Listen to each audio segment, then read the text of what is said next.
So, hi everyone, we are REOMNIFY, enabling better real estate decisions through data. As John pointed out earlier, real estate is going through a highly transitional period. And time again, we hear from key players in the market that they need more insight to help them navigate these unclear and uncertain times. And the uncertainty that we see is, in particular, appears to be driven by three key factors. Firstly, the lack of available data in higher growth but lower transparency markets, for example, in India and Southeast Asia, where we first launched, or in lower tier cities around the globe. Not everywhere is like London and New York. Secondly, the accelerating tenant requirement trends, such as co-working, co-living, experience, sustainability, wellness, etc.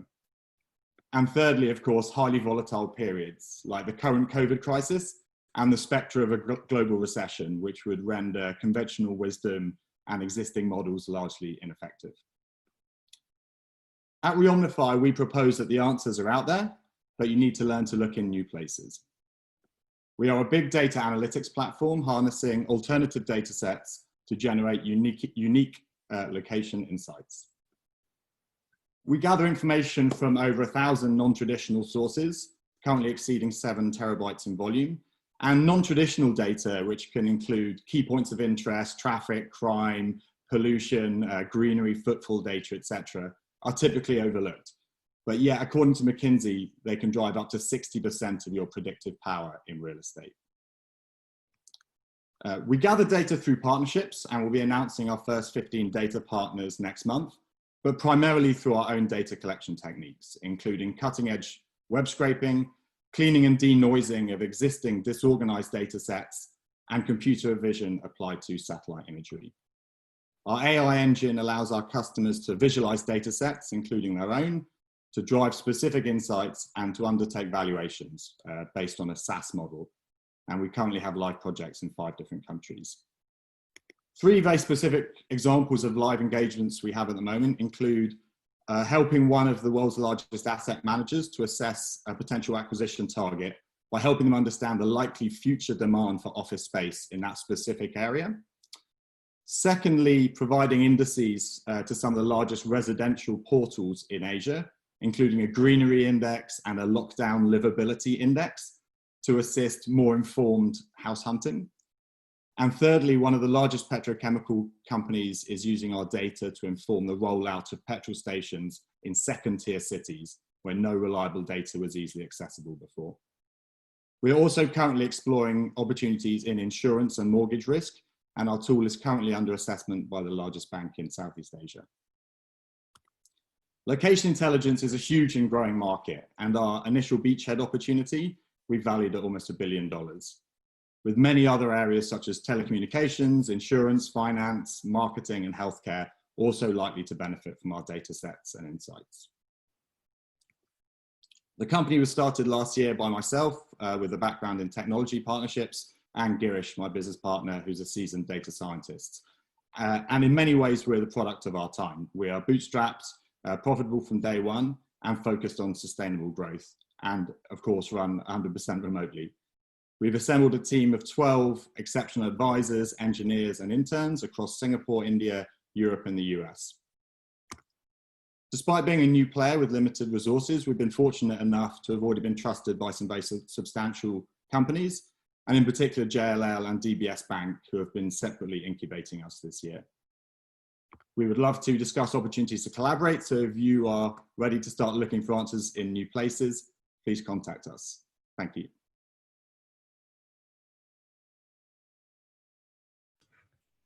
That's me. Excellent, Alex. Thank you.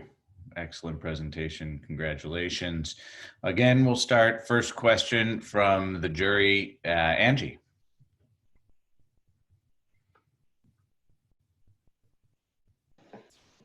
Hi, sorry, I couldn't unblock my video. Thank you, Alex. Great presentation. I guess I always come back to the same point, which is what sets you apart from the rest. So there's a lot of startups out there trying to solve the same problem, which is obviously in real estate, the biggest problem is that data is privately held and very liquid, let's say. So there's a lot of startups trying to solve that same problem. So I'm just wondering what makes your solution better than what you've seen on the market. Yeah, thank you. So I guess two main areas. So I think there are a lot of businesses who've been trying to make it in this space in real estate. And what I'd say is that one difference certainly is that we're running in the other direction in terms of running towards low transparency areas. It's no surprise that most of the companies in this space are based out of markets like New York, where there's the most transparency. And we're in some ways running the other way, where we think we can add more value. And secondly, we're, instead of trying to chip away at like traditionally withheld data that's held centrally in terms of traditional real estate data, we're trying to be as creative as possible around using alternative proxies, whether that's things like credit card data or mobile phone tracking, etc. So I think that, you know, we see that world of non-traditional data becoming a larger and larger part of the pie, and you can tell a more credible story increasingly with that. Additionally, we do collect our own data as well. It's not just a case of pulling together what's out there. Thank you. Thank you. Great, thanks, Angie. Ginny. Alex, yes, great presentation. And I was going to ask a similar question. So I guess piggybacking off of that, as you mentioned, many different potential channels that you could go to market with. I'm curious how you're thinking about balancing this tension between creating a kind of hyper customizable or tailored product for, let's say, real estate, and then also being able to transport that into the other channels, and how you're thinking about balancing something that's off the shelf for something that's really tailor-made. Yeah, good question. So where we are at the moment, being relatively early stage, about half of our revenues are consulting based rather than technology based, should we say? And we're looking to obviously shift that much more towards the technology side as we grow and hire more engineers. What I would say is that we found that we can focus across different geographies relatively easily. Like the work we do is transferable, and a lot of our data sets are global. And so instead we're focusing more on the channel to market, and more increasingly that's via partners. So we don't see ourselves as like the absolute end solution for a real estate company, but we think we're a really interesting part that like an IPC, for example, could use as part of their, you know, their broader advisory work. So we see that as a big part of how we go to market globally. Got it. Makes sense. Thanks. Jonathan, questions for Alex? Yeah, thanks, Alex. So great to see the traction with customers. It's certainly coming along. So, I mean, in our view, data and analytics is the new oil. So in your vision, where does this go? What does it look like in 3 to 5 years? So I think as you see an explosion of relevant data, and this is particularly driven by like consumer services and stuff, all of which are gathering data, I think there'll be a significantly larger opportunity to differentiate how you would value a building or a space, or, you know, the prospects of an area. So it isn't just about taking the same comps and caps, right, that everyone else can effectively get access to. There'll be a much bigger opportunity to differentiate through a creative use of a much broader selection of data sources. And as I said earlier, I think that the data that traditionally people are looking at in terms of, for example, valuations, that is just going to become a smaller and smaller part of the overall available landscape of data. Dan? Hi, Alex. Great presentation. Thank you very much. And I think everything you've just said is absolutely spot on about the rise in data. Just wanted to pick up on something you said in one of your answers about international data sets. So you're obviously focusing on a lot of countries, about transparency, which makes sense. At the moment, the data sets you're using are global. So it's going to be relatively easy, I assume, to export those into different countries. But the more data sets that you're going to get into in real estate, there are always local data sets that you have to use. So how are you going to balance that when you run out of the global data sets that you can easily use to get into the local ones?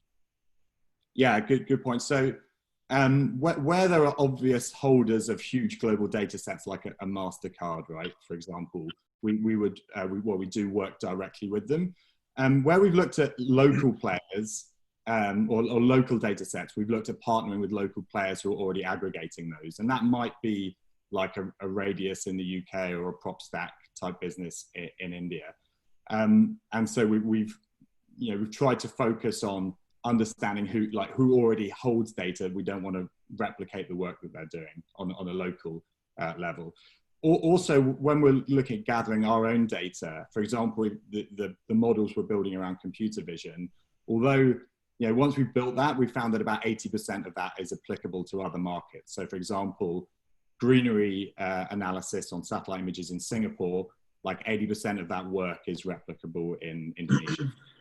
So more than we thought actually is able to be transported over. Jorn, have you a question for Alex? Yeah, thank you. Let's assume that we are in an early stage considering investing in residential in China. Would you be able to create something for the biggest Chinese cities no one can spell? Or would you say, oh, Jorn, please listen to me, go to India first and forget China? I mean, as we're active in India, I'll definitely tell you to go to India first. But I think like China's a fantastic example. I used to work in China and I did a project for Pepsi looking at what's going on in tier 2 cities in China. And we had to physically send people to go and look at these cities to see what's going on. And I think that's a great example of lower transparency, but huge opportunities. And obviously you've seen that a lot of the growth in China has been outside of the tier 1 cities. So I think being able to show, especially like Western investors, more information on what's going on beyond the obvious markets in places like China. Thank you. Excellent. Well, Alex, congratulations on making it to the finals.